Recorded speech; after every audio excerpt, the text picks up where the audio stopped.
Now that we have the past, now that we dominate the past in Greek, we can also do something really cool with things that we already know. We can make the would time in Greek to say, for example, I would change it. No?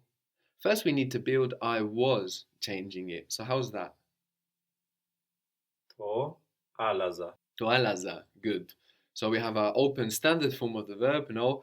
For I was changing. To alaza. I was changing it. And then we add tha to this. So, how would that sound if you added tha to that?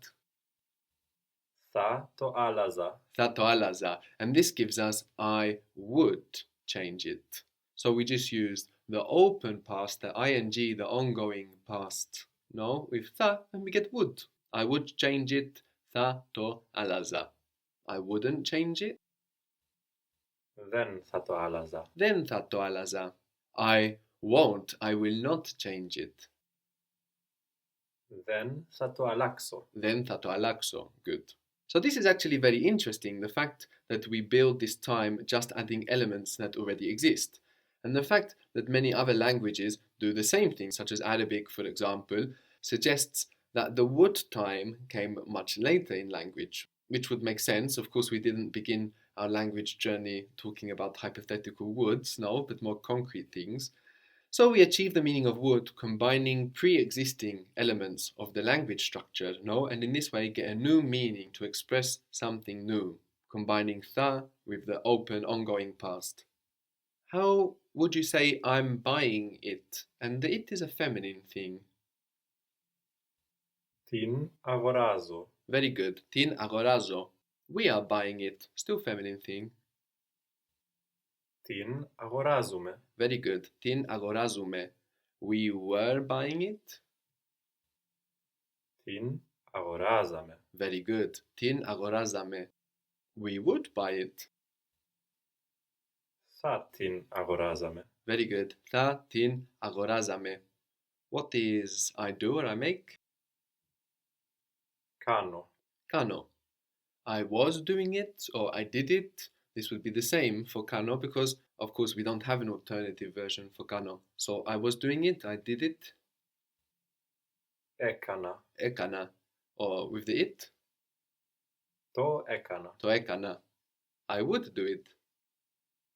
Θα το έκανα. Tha to ekana. I wouldn't do it. Δεν θα το έκανα. Then tha to ekana. You did it or were doing it. Το έκανες. To ekanes. Would you do it? Θα το έκανες. Tha to ekanes. And what if we were to stress the word for you? Would you do it? Εσύ θα το έκανες. Good. Εσύ tha to ekanes. Tha to ekanes εσύ.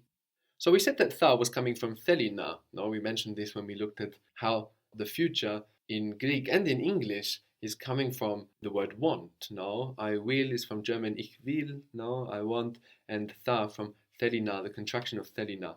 Even in Swahili, which I can now say that we have in a Swahili course, Swahili does the same thing, builds the future with this idea of wanting. So many languages do that. So thato agoraza is something like it wants, I was buying it. And with this we get I would buy it, but also I was going to buy it in the sense of I meant to buy it, which is closer to the meaning of want, no? I was going to is I had the intention to, the will to. So we also get that meaning with this same structure. What is I work? Δουλεύω. Dulevo. I was working. Δούλευα. Duleva. I was going to work. Θα δούλευα. Duleva. So this doesn't mean I was going on my way to, no, it means I had the intention to. I was going to work, but I had to do something. So how would you say that? I was going to work today, but I had to do something.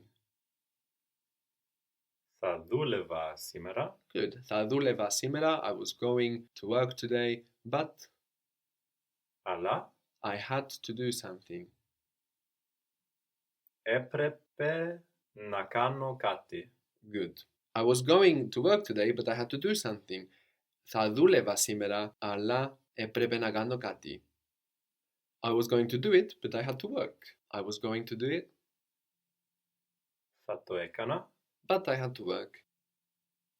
Αλλά έπρεπε να δουλεύω. Να δουλέψω. Θα το έκανα, αλλά έπρεπε να δουλέψω. I was going to work, but I had to stay at home. So I was going to work, I was meaning to work. Θα δούλευα, But αλλά I had to stay at home. έπρεπε να μείνω στο σπίτι. Good. Θα δούλευα, αλλά έπρεπε να μείνω στο σπίτι. Or we could just say μείνω σπίτι. I was going to stay home. Θα δούλευα, αλλά έπρεπε να μείνω σπίτι. So θα το έκανα gives us both I was going to do it and also I would do it depending on the context, no?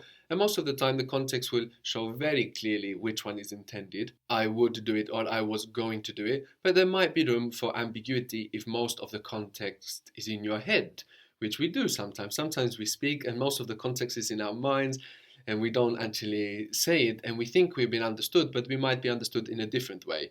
This happens in our native languages and a lot of the time we can be unaware of it, and also in any language that we're learning. So there's definitely room for ambiguity there. So just be careful not to have too much context in your head. I would do it, I was going to do it. There we have two quite different meanings. So we had prepi, have to, or it is necessary, and the past of prepi was Έπρεπε. έπρεπε. The clothes was τα ρούχα. Τα ρούχα. Τα ρούχα. He had to change his clothes. He had to change his clothes. Έπρεπε να αλλάξει τα ρούχα του. Good. Έπρεπε να αλλάξει τα ρούχα του. He was going to change his clothes. Θα άλλαζε τα ρούχα του. Very good. Θα άλλαζε τα ρούχα του.